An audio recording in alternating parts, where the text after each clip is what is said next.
افتحوا الباب. افتحوا الباب. بابا شو عم بيصير؟ ولا شيء ابني ولا شيء.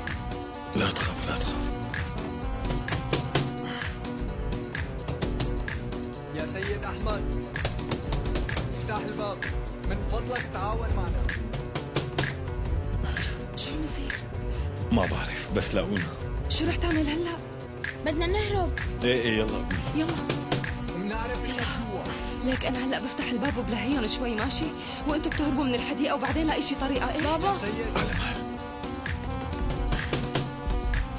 عمل لك افتح الباب.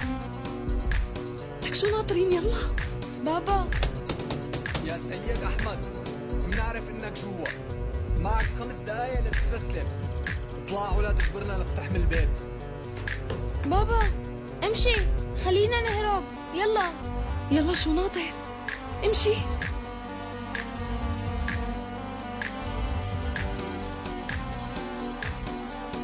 لك شو اللي ناطره؟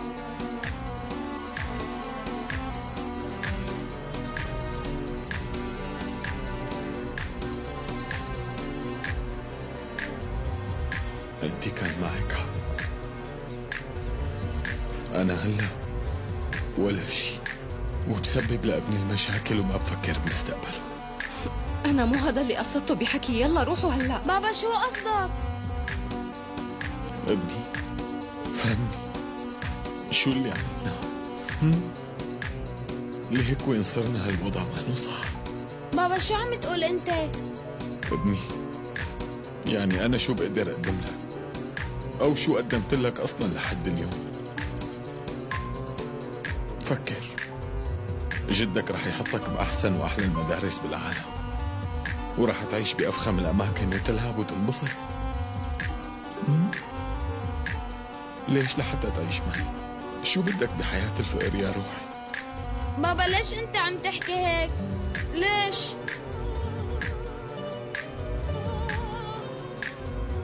ما فيني أكون أب منيح لإلك، يعني ما مني فايدة أبدا.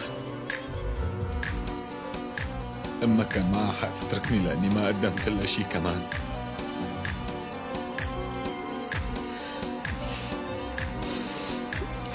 كان عندي شوية مشاعر وأخذوها مني، وما معي مصاري أبدا. افترض إنه هربنا منه، قل لي لوين بدي أخذك؟ لا ابني، أنت وقتها رح تضطر تتركني بعد كم يوم. أنا فقير وما معي شي.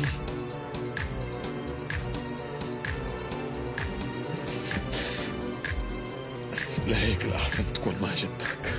بس أنا بدي ضل معك بابا. افتح الباب. ابني ما تقاوم أكثر، معنا أمر من المحكمة. افتح الباب. بابا لا تروح.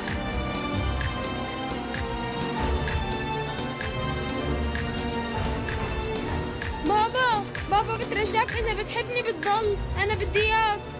شوف بابا، إذا فتحت الباب بحياتي ما رح سامحك. ابني لا تسامحني مهما صار، لا تسامحني.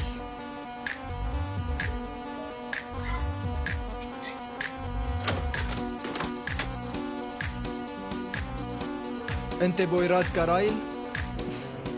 ايه للأسف. معي مذكرة توقيف، يلا امشي معنا.